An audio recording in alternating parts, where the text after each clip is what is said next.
Hello everyone, myself Nitin Sagar and welcome to our YouTube channel Sagar Pathshala. और आज हम पढ़ने वाले हैं क्लास 10 का chapter chemical reaction and equation.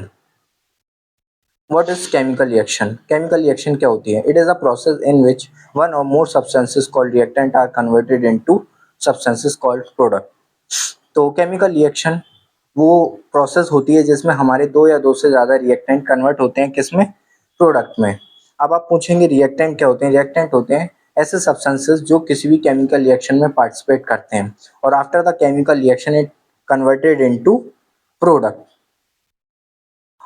Other words में हम केमिकल रिएक्शन को बोल सकते हैं breaking of chemical bond in reactant and formation of new bond in product. Means old bonds का ब्रेक होना किसमें?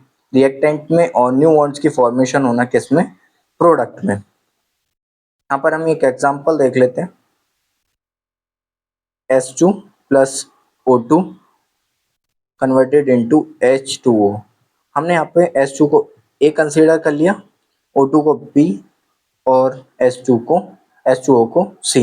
तो यहाँ पर जो हमारे A और B हैं वो क्या है? रिएक्टेंट है, और after the chemical reaction it converted into C। तो जो A और B हो गए हमारे रिएक्टेंट, और जो हमें आफ्टर द रिएक्शन C मिला वो मिला प्रोडक्ट। तो कुछ चेंजेस होते हैं ड्यूरिंग द केमिकल रिएक्शन जिन्हें एग्जामिनर डायरेक्ट भी पूछ लेता है कि बताइए कि ड्यूरिंग द केमिकल रिएक्शन क्या क्या चेंजेस देखने को मिलते हैं। तो फर्स्ट चेंज है चेंज इन स्टेट। तो चेंज इन स्टेट से मीन्स है कि हमारा सॉलिड का कन्वर्ट होना गैस में या सॉलिड का कन्वर्ट होना लिक्विड में। तो हमारे किस चीज़ को रिप्रेजेंट करता है? चेंज इन स्टेट को रिप्रेजेंट करता है। जैसे कि ये एग्जांपल देख सकते हैं, CaCO3 is decomposed into heat and converted into CaO plus CO2। यहाँ पर जो CaCO3 है, सी यहाँ पर जो CaCO3 है वो क्या है? एक सॉलिड है, और ये कन्वर्ट हो रहा है किसमें? एक सॉलिड और एक गैस में। तो ये डायरेक्ट एग्जांपल किसको रिप्रेजेंट कर रहा है? चेंज इन स्टेट को।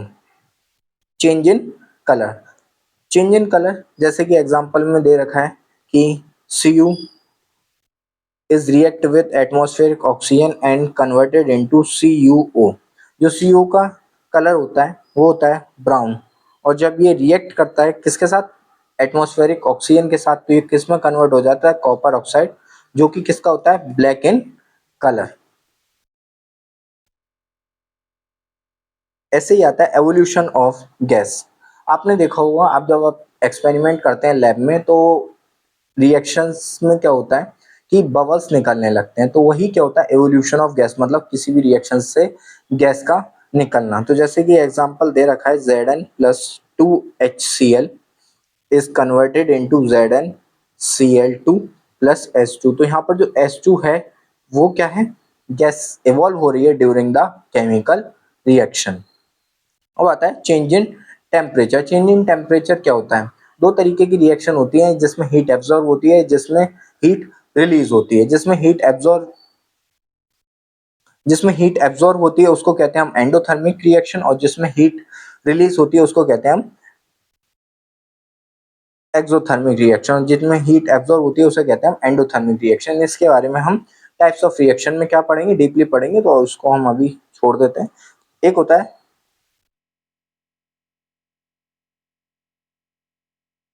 Formation of precipitate. Formation of precipitate ऐसी रिएक्शन जिसमें प्रेसिपिटेशन की फॉर्मेशन होती है ड्यूरिंग द केमिकल रिएक्शन। ऐसी रिएक्शन को हम क्या कहते हैं? प्रेसिपिटेशन रिएक्शन कहते हैं। जैसे इसमें एग्जांपल दे रखा है AgNO3 plus NaCl is converted into AgCl precipitate and plus NaNO3। तो सोडियम नाइट्रेट, और ये की क्या कहते हैं? AgCl silver. यहाँ पे क्लोराइड क्या है? प्रेसिपिटेट। एक बहुत ही अच्छा एक्सपेरिमेंट है जो ज़्यादातर टाइम हमसे पूछ भी लिया जाता है, एनसीईआरटी में काफ़ी फेमस भी है, कि जो हमारा मैग्नीशियम है अगर वो ऑक्सीजन के साथ रिएक्ट करता है और हम उसको बर्न करते हैं तो क्या होता है? जब हमारा जो मैग्नीशियम है वो ऑक्सीजन के साथ रिएक्ट करेगा तो किसकी फॉर्म करेगा, मैग्नीशियम ऑक्साइड की। और जब हम इसको मैग्नीशियम रिबन को एटमॉस्फेयर ऑक्सीजन की प्रेजेंस में जलाते हैं तो ये एक ब्राइट वाइट फ्लेम के साथ जलता है और प्रोड्यूस करता है after the chemical reaction magnesium oxide, जिसको हम कहते हैं वाइट एश लाइक पाउडर। तो ये पूछ भी लेता है, इससे एक दो क्वेश्चन भी बना देते हैं कभी छोटे छोटे, तो आप पढ़ लेना। केमिकल इक्वेशन, केमिकल इक्वेशन क्या होती हैं, symbolic representation of a chemical reaction is known as chemical equation, जिसमें हमारे जो रिएक्टेंट होते हैं वो किस में लिखते हैं हम, लेफ्ट हैंड साइड पे, और जो हमारे प्रोडक्ट होते हैं वो किस में लिखे जाते हैं, राइट हैंड साइड पे। और इसको हम जो सेपरेट करते हैं वो किससे सेपरेट करते हैं, एरो से। जो रिएक्शन होती हैं वो हमारी दो तरीके की हो सकती हैं, बैलेंस्ड और अनबैलेंस्ड। अब हम बात करते हैं balance chemical equation. Balance chemical equation कौन सी इक्वेशन होती है, बैलेंस केमिकल इक्वेशन वो इक्वेशन होती है जिसमें number of atoms of each element is equal on the both reactant and the product side. इसका मतलब क्या है कि जो नंबर ऑफ एलिमेंट होते हैं रिएक्टेंट की साइड और नंबर ऑफ रिएक्टेंट होते हैं प्रोडक्ट की साइड, वो दोनों तरफ ही क्या होते हैं, इक्वल होते हैं। और ये बेस किस पे होता है, law of conservation of mass पे। एक एग्जांपल देख लेते हैं क्या कहना चाह रहा है। 4Fe plus 3O2 2Fe2O3। देखिए यहाँ पे जो Fe के एटम या मॉलिक्यूल्स हैं वो कितने हैं, 4, यहाँ पे O3 के कितने हैं, 6, और यहाँ पे Fe के 4 और यहाँ पे O3 के 6। तो यहाँ पे Fe के जो मॉलिक्यूल एटम्स या मॉलिक्यूल जो भी हैं after before the chemical reaction और आफ्टर द केमिकल रिएक्शन दोनों क्या है, सेम, ऐसे ही ऑक्सीजन के। फिर बात करते हैं law of conservation of mass. Law of conservation of mass क्या होता है, law of conservation of mass कहता है कि the mass can never be created और नेवर बी डेस्ट्रॉयड। इसका मीन्स क्या होता है, जो मास होता है ना ही वो बनाया जा सकता है ना ही वो डिस्ट्रॉय करा जा सकता है। तो इसका मीन्स क्या होता है, the total mass of reactant is equal to the total mass of product. Means before और आफ्टर द केमिकल रिएक्शन जो टोटल मास होगा एलिमेंट्स का वो कैसा रहेगा, बराबर रहेगा। तो यहाँ पर हम केमिकल रिएक्शन को बैलेंस करना सिखाएंगे और कुछ प्रैक्टिस क्वेश्चन भी इसी में दे रखे हैं हमने पीपीटी में, जिससे कि आप उनको फर्दर सॉल्व करके देख सकें। तो एक हम करके दिखा देते हैं, बाकी आप सॉल्व कर लेना। Fe plus O2 is converted into Fe2O3। यहाँ पर जो Fe के मॉलिक्यूल्स या एटम है वो है 1, यहाँ पे ऑक्सीजन का कितने हैं 2, और यहाँ पे Fe के कितने हैं 2, और यहाँ पे ऑक्सीजन के हैं 3। तो जनरली हम पहले Fe को बैलेंस करेंगे, तो यहाँ पे जब हमने इसके आगे 2 लगाया तो यहाँ पे 2Fe, तो अब ये क्या हो गया, अब ये हो गया, अब ये हो गया 1 की जगह 2। अब हमने यहाँ पर Fe को तो बैलेंस कर लिया, पर अब यहाँ पे जो ऑक्सीजन है वो अभी बैलेंस नहीं हुए हैं, तो यहाँ पर कितने 3 और यहाँ पर है 2। अगर हम इधर साइड 3 से मल्टीप्लाई कर दें और इधर 2 से मल्टीप्लाई कर दें कोफिशिएंट की, तो ये किस में हो जाएगा, अब ये 2 की जगह कितना हो जाएगा ये, और ये 3 की जगह ये हो गया, ये हो जाएगा हमारा 6, और यहाँ पर भी कितना हो जाएगा 6। अब यहाँ तक तो ठीक है, पर इसके बाद क्या होता है कि यहाँ पर अब जो हमारे करंट एलिमेंट हो गए, यहाँ पे जो Fe है वो कितना हो गया, Fe हो गया हमारा 4। अब यहाँ पर Fe 4 हो गया, तो अब हमें यहाँ पर रिएक्टेंट की साइड में भी तो Fe को 4 करना पड़ेगा, तो हम इसको सिंपली 2 को मिटा लेंगे और कितना लिख देंगे 4Fe। और अब आप चेक करिए कि नंबर ऑफ एटम्स और मॉलिक्यूल्स दोनों साइड कितने हो गए, यहाँ पर Fe के 4, यहाँ पर ऑक्सीजन के 6, और यहाँ पर Fe के 4 और ऑक्सीजन के 6। तो आप देख लीजिए अब दोनों साइड जो हमारे number of atoms each element के क्या हो चुके हैं, इक्वल हो चुके हैं, जिससे कि क्या कहते हैं अब अनबैलेंस से कैसी रिएक्शन बन गई, एक बैलेंस केमिकल रिएक्शन बन चुकी है। अब हम किसकी बात करेंगे, types of chemical reaction. Types of chemical reaction आप ये समझ के रखिए, यहाँ से टॉपिक आता ही आता है, तो आप इसको अच्छे से पढ़ के जाइएगा।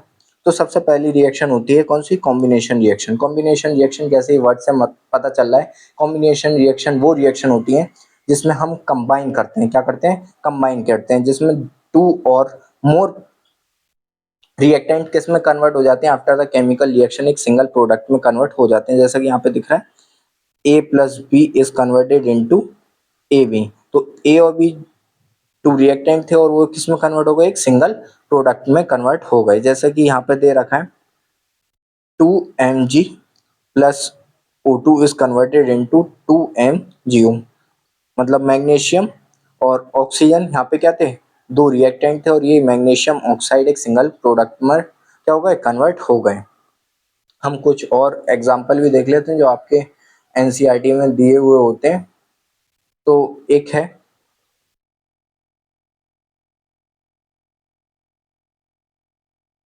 CaO, CaO plus H2O is converted into CaOH a whole twice plus heat। जब हम इसको CaO को बोलते हैं क्विक लाइम और इसको बोलते हैं हम slaked lime. When a quicklime is reacted with water, it converted into slaked lime।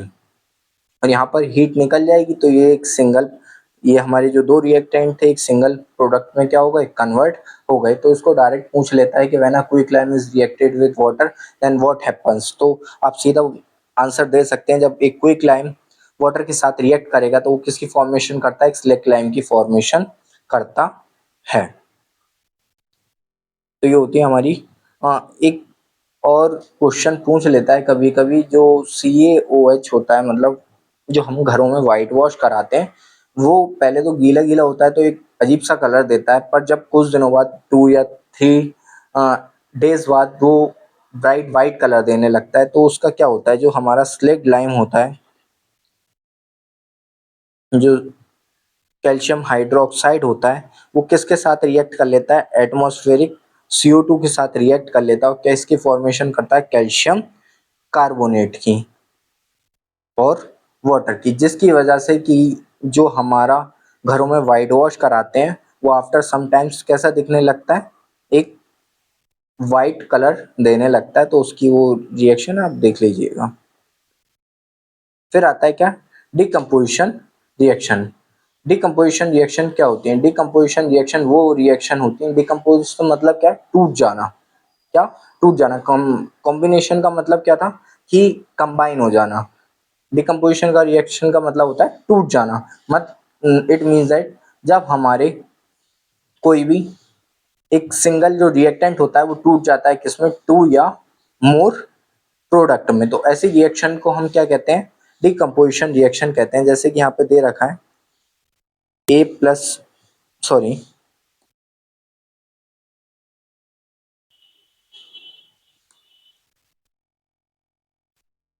देखिए ए बी इसमें कन्वर्ट हो गया, ब्रेक डाउन हो गया ए प्लस बी में। ठीक है, ऐसा ही एक एग्जांपल है हमारा ये HgU is decomposed into 2Hg plus O2। यहाँ पर जो हमारा मरकरी ऑक्साइड है वो क्या है, एक सिंगल रिएक्टेंट है और ये कन्वर्ट हो रहा है किसमें, 2 प्रोडक्ट में। इसके टाइप्स भी होते हैं वो हम बता देते हैं। एक होता है थर्मल डिकम्पोजिशन। थर्मल डिकम्पोजिशन में क्या होता है, जब हमारा डिकम्पोजिशन होता है किसमें, हीट की वजह से। जब हमारा जो डिकम्पोजिशन होता है जब वो हीट की वजह से होता है, the decomposition is due to heat is known as thermal decomposition. इसका एग्जांपल है CaCO3 is decompose into CaO plus CO2 in the presence of heat. तो इस डिकम्पोजिशन को हम क्या कहते हैं, थर्मल डिकम्पोजिशन। फिर आता है हमारा एक इलेक्ट्रोलाइटिक डिकम्पोजिशन। इलेक्ट्रोलाइटिक डिकम्पोजिशन वो डिकम्पोजिशन होता है जो किसकी वजह से होता है, इलेक्ट्रिसिटी की वजह से। किसकी वजह से, इलेक्ट्रिसिटी की वजह से। The decomposition caused by the electricity. तो जैसा कि आपने देखा होगा,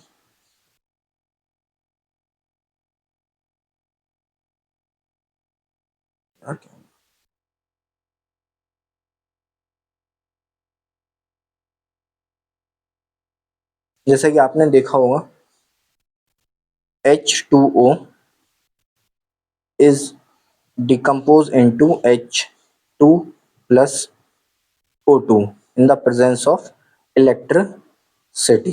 ठीक है। और एक थर्ड टाइप और होता है इसका, उसको हम कहते हैं फोटो डिकम्पोजिशन। फोटो डिकम्पोजिशन क्या होता है, जब हमारा ब्रेकडाउन होता है सनलाइट की वजह से, तो ऐसे हम डिकम्पोजिशन को क्या नेम देते हैं, फोटो डिकम्पोजिशन। फोटो डिकम्पोजिशन, अब इसको हम क्या बोल सकते हैं, लाइट या फोटॉन्स भी बोल सकते हैं। तो आप उसको याद रखना, कोई लाइट बोल दे कोई फोटॉन बोल दे तो आप कंफ्यूज मत होना, दोनों एक ही वर्ड होते हैं। जैसे 2 AgCl is decomposed into Ag 2Ag plus Cl2। और ये किसकी प्रेजेंस में हो रहा है, सनलाइट की प्रेजेंस में।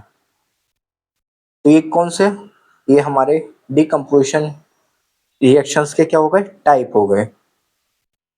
फिर आती है क्या हमारी डिस्प्लेसमेंट रिएक्शन। डिस्प्लेसमेंट रिएक्शन क्या होती है, डिस्प्लेसमेंट रिएक्शन वो रिएक्शन होती है जिसमें हम क्या करते हैं, लेस रिएक्टिव एलिमेंट को रिमूव कर देते हैं। किसके द्वारा, मोर रिएक्टिव एलिमेंट के द्वारा। या कि क्या कहते हैं, less reactive element displaces the more more by the more reactive element, which means that कि क्या कहते हैं, जो हमारा लेस रिएक्टिव एलिमेंट है वो मोर रिएक्टिव एलिमेंट के द्वारा रिप्लेस कर दिया जाता है। ऐसी रिएक्शन जो होती है हमारी वो क्या कहलाती है, डिस्प्लेसमेंट रिएक्शन कहलाती हैं।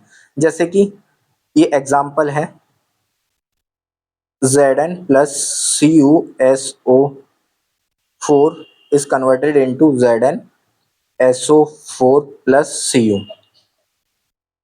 यहाँ पर आप देखिए, जो Zn है वो Cu से क्या है, ज्यादा रिएक्टिव है। वो कैसे पता करते हैं, एक रिएक्टिविटी सीरीज है हमारे पास। ये देखिए, जो जिंक है वो ज्यादा रिएक्टिव है किससे, कॉपर से।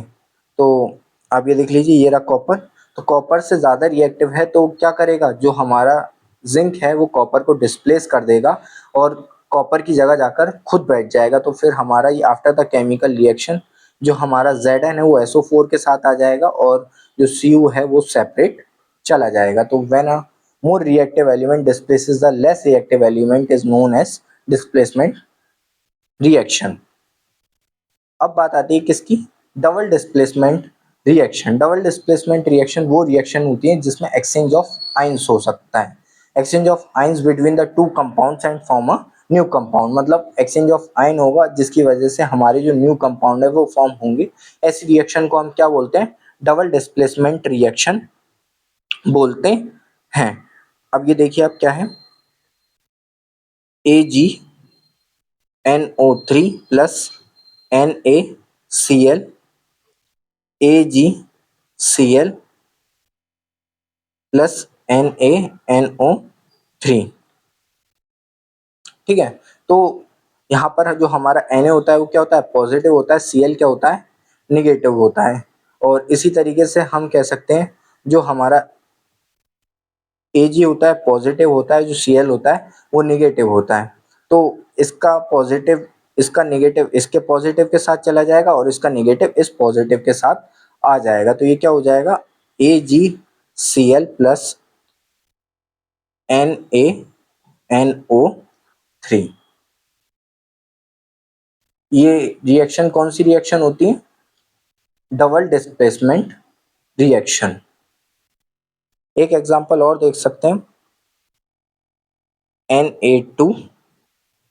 Na2SO4 plus BaCl2 is converted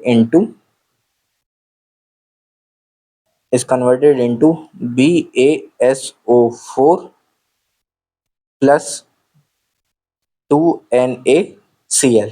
तो Na क्या होता है positive, SO4 negative, V positive और Cl2 नेगेटिव। तो इसका क्या होगा, इसका पॉजिटिव इसके नेगेटिव के साथ और इसका पॉजिटिव इस नेगेटिव के साथ। तो ये की क्या कहते हैं, हमारी कौन सी रिएक्शन हो गई, डबल डिस्प्लेसमेंट रिएक्शन। तो when the exchange of ions occurs is known as double displacement reaction. वो कंबशन रिएक्शन, ये जनरली आपके कोर्स में नहीं है, पर अगर पूछ ले या आगे आने वाले चैप्टर्स में आपको पढ़ने को मिल सकती है तो देख लीजिएगा। जब हमारा कोई भी सब्सटेंस रिएक्ट करता है किसके साथ, ऑक्सीजन के साथ, और रिलीज करता है हीट और लाइट, ठीक है, तो ऐसी रिएक्शन कौन सी रिएक्शन कहलाती है, हमारी कंबक्शन रिएक्शन कहलाती है। जैसे CH4 plus atmospheric oxygen is converted into CO2 plus H2O plus heat, ठीक है। तो ये रिएक्शन हमारी कौन सी रिएक्शन हो गई, कंबक्शन रिएक्शन। एक्सोथर्मिक रिएक्शन जो हमने बताया था आपको आगे बताएंगे, वो आ गया है एक्सोथर्मिक रिएक्शन। एक्सोथर्मिक रिएक्शन वो रिएक्शन होती है जिसमें जो हीट है वो क्या होती है, रिलीज होती है। एक्सो मतलब बाहर, एक्सो बाहर, एंडो अंदर। तो एक्सोथर्मिक वो रिएक्शन होती है जिसमें हीट क्या होती है, रिलीज होती है ड्यूरिंग द केमिकल रिएक्शन और सराउंडिंग बिकम्स हॉट। जब एक तरीके से आप ऐसे एज्यूम कर सकते हैं, जब हीट रिलीज होगी एनवायरनमेंट में तो सिंपल सी बात है वो उसको सराउंडिंग्स को क्या करेगा, हॉट ही करेगा। जैसे कि आप देख लीजिए ये है CH4 plus 2O2 is converted into CO2 plus 2H2O plus heat, ठीक है। तो यहाँ पर जो हमारा CH4 प्लस O2 जब हुआ तो उसने क्या फॉर्म करा, CO2 प्लस 2H2, और उसके साथ जो हमारी हीट हो रही है वो क्या हो रही है, रिलीज हो रही है। और ये याद रखिएगा जो हमारी रेस्पिरेशन की प्रोसेस होती है वो भी क्या होती है, एक एक्सोथर्मिक रिएक्शन होती है, क्योंकि जो हमारा ग्लूकोज होता है वो किसके साथ रिएक्ट करता है, ऑक्सीजन के साथ रिएक्ट करता है और किसकी फॉर्म करता है, कार्बन डाइऑक्साइड और किसकी, वाटर की, जिससे हमारा उसके साथ एडिशनल क्या रिलीज होता है। जब आपने देखा होगा रेस्पिरेशन करते हैं तो जब आप एक्सहेल करते हैं तो कि हमें गरम गरम सा महसूस होता है कि कुछ गरम निकल रहा है। तो इस वजह से जो कि कहते हैं जो हमारी गैस कह सकते हो वो एक तरीके से क्या होती है, गरम होती है। तो उसको भी वो पूछ लेता है कि बताइए जो कि क्या कहते हैं रेस्पिरेशन है वो एक कैसी प्रोसेस होती है। तो रेस्पिरेशन एक क्या है, हमारी एक्सोथर्मिक प्रोसेस है। अब बात आती है किसकी, एंडोथर्मिक प्रोसेस या एंडोथर्मिक रिएक्शन। ऐसी रिएक्शन मैंने बताया ना, एंडो मतलब अंदर, एक्सो मीन्स बाहर। तो एंडोथर्मिक वो रिएक्शन होती है जिसमें हीट क्या होती है, एब्जॉर्ब होती है during the chemical reaction. Photosynthesis, आपने देखा होगा जो सनलाइट है फोटोसिंथेसिस की प्रोसेस में बहुत इंपॉर्टेंट रोल प्ले करती है। विदाउट सनलाइट देयर मतलब जो हमारी फोटोसिंथेसिस है वो पॉसिबल नहीं हो सकती। तो 6CO2 प्लस H2O, और जब उसमें की क्या कहते हैं जो हीट है वो एब्जॉर्ब होगी, मीन सनलाइट आएगी, तो वो किसकी फॉर्मेशन करेगा, ग्लूकोज प्लस ऑक्सीजन।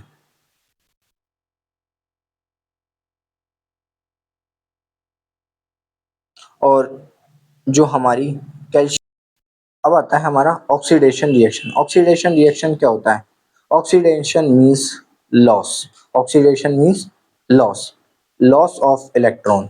जब वो पूछ लेता है कि ऑक्सीडेशन कैसी रिएक्शन है तो लॉस ऑफ इलेक्ट्रॉन्स इसमें होता है। और जनरली हम इसको कैटेगराइज कैसे करते हैं, addition of oxygen and removal of hydrogen. अगर किसी भी केमिकल रिएक्शन में से ऑक्सीजन का एडिशन हो रहा है और रिमूवल ऑफ हाइड्रोजन हो रहा है तो कैसी रिएक्शन होती है, ऑक्सीडेशन रिएक्शन होती है। जैसे देख लीजिए 2 mg plus O2 is converted into 2 mg O2। यहाँ पर जो O2 है वो इसके साथ क्या हो गया, मर्ज हो गया, मीन्स यहाँ पर जो ऑक्सीजन है वो उसका क्या हो गया, एडिशन हो गया। तो ये रिएक्शन कौन सी रिएक्शन कहलाएंगी, ऑक्सीडेशन रिएक्शन कहलाएंगी। और यहाँ पे देखिए ये जो हमारी रिएक्शन है यहाँ पे क्या हो रहा है, लॉस ऑफ इलेक्ट्रॉन हो रहा है। ये इस वजह से हमारी जो रिएक्शन है वो कैसी रिएक्शन है, ऑक्सीडेशन रिएक्शन है। Reduction, reduction means gain. तो जहां पर गेन ऑफ इलेक्ट्रॉन होगा वो रिएक्शन कौन सी रिएक्शन कहलाएंगी, रिडक्शन रिएक्शन कहलाएंगी। और यहाँ पे क्या होता है, addition of hydrogen and removal of oxygen. ये देखिए यहाँ पर क्या हो रहा है, जो CuO है, CuO plus H2, Cu plus H2O, H2O के साथ यहाँ से आप देख सकते हैं ये जो CuO है, यहाँ से जो हमारा ऑक्सीजन है ये यहाँ से क्या हो गया, Cu से रिमूव हो गया। तो ये जब रिमूव हो गया तो हमने क्या देखा, रिमूवल ऑफ ऑक्सीजन। और यहाँ पे क्या हो गया, ये ऑक्सीजन सॉरी यहाँ पर अगर हम ऑक्सीडेशन करें और ऑक्सीजन को इसके साथ अगर ऐड करेंगे तो कैसी रिएक्शन हो जाएगी, ऑक्सीडेशन रिएक्शन हो जाएगी। हाँ, तो इसी से याद आता है कि जिसमें ऑक्सीडेशन और रिडक्शन एक साथ होता है, ऐसी रिएक्शन को हम क्या कहते हैं, redox reaction. Oxidation and reduction happen together is known as the redox reaction. जैसे कि आप इस एग्जांपल में देख सकते हैं, Zn plus CuSO4 is converted into ZnSO4 plus Cu।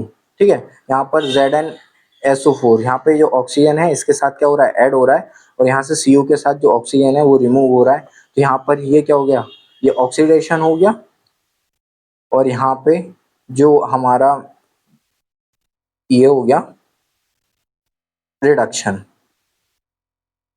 ये रिडक्शन हो गया। और जब दोनों एक साथ होते हैं तो उस रिएक्शन को हम क्या कहते हैं, रिडॉक्स रिएक्शन कहते हैं।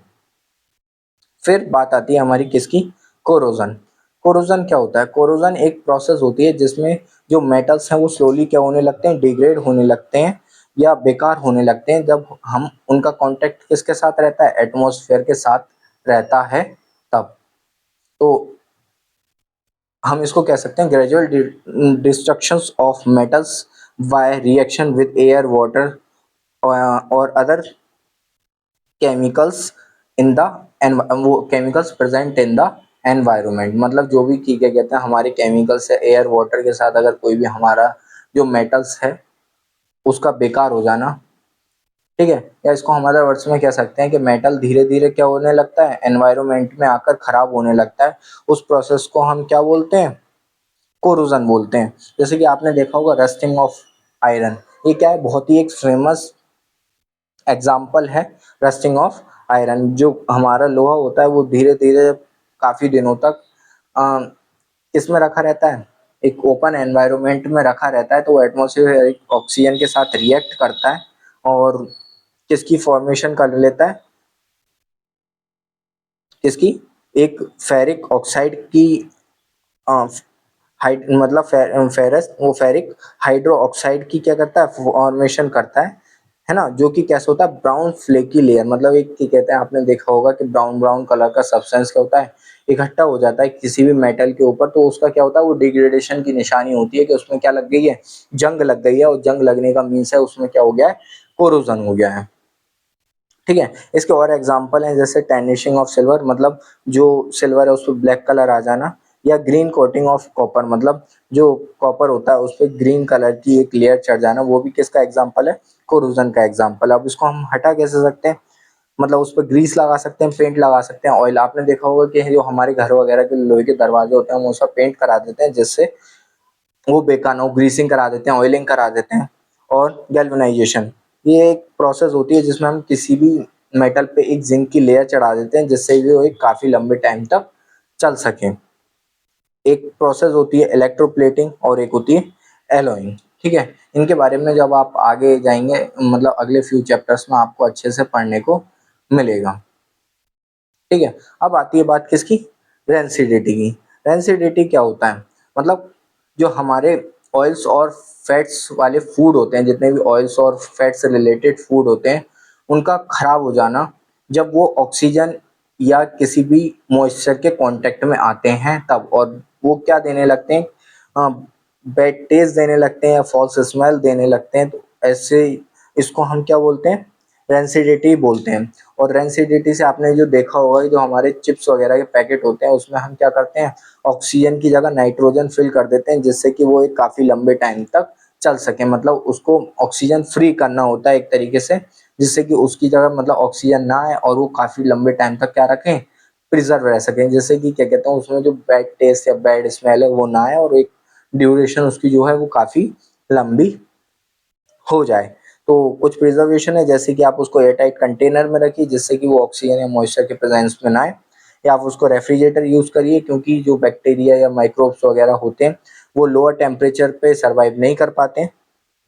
एंटीऑक्सीडेंट, मतलब उसमें कोई भी एंटीऑक्सीडेंट मिलाकर रखिए, और packing food in nitrogen gas, जैसे मैंने बताया पोटैटो चिप्स वगैरह के पैकेट होते हैं, हम उसमें क्या डाल के रखते हैं, नाइट्रोजन फिल कर देते हैं इन प्लेस ऑफ ऑक्सीजन, जिससे कि जो हमारे जो पैकेट होते हैं वो क्या नहीं होते हैं, खराब नहीं होते और उनकी जो ड्यूरेशन होती है वो काफ़ी लंबे टाइम तक चलती है। अगर आपको लेक्चर पसंद आया हो तो प्लीज़ लाइक करिए, सब्सक्राइब करिए और अपने फ्रेंड्स के साथ शेयर करिए, क्योंकि बोर्ड्स आने वाले हैं। और अगर आपको और चैप्टर्स चाहिए तो आप कमेंट में उसका नेम लिख दीजिए, हम जल्दी से जल्दी उस चैप्टर को लाने की कोशिश करेंगे। हाँ, आज के लिए इतना ही, मिलते हैं नेक्स्ट चैप्टर में। Thank you.